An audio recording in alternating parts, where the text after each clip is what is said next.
One major issue the next president will face is global warming. And across America today, people concerned about the problem were making their voices heard. They turned out for hundreds of events held in cities, on ski slopes, even at sea. But in all of these places, the message was the same. Here's ABC's Stephanie Sy now.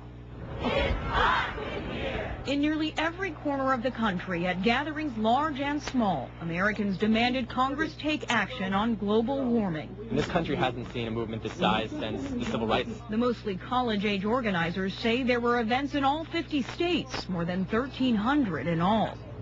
In New York, a sea of people formed a line to illustrate the high water line in storms of the future if sea levels rise as predicted.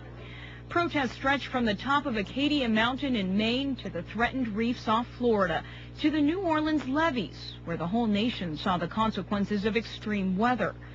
Bill McKibben wrote the book on global warming in 1989. He was one of the chief organizers of today's events, all of which sent the same message to Congress. The U.S. must cut carbon emissions by 80% by the year 2050. Which is plenty doable. 2% a year for the next 40 years, and we'll have some chance of getting out of this mess we're in. Organizers decided against a traditional mass march on the Washington Mall for obvious reasons. Having thousands of protesters travel across the country, burning fossil fuels in the process, flies in the face of the very message they're trying to send.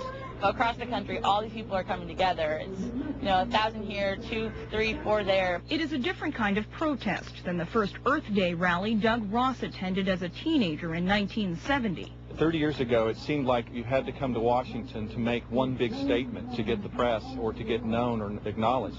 Nowadays, with all of the internet and the local, really local is global. 30 years ago, climate change was not even on the agenda. And now scientists say it overshadows all other environmental issues. Stephanie Sy, ABC News, Washington.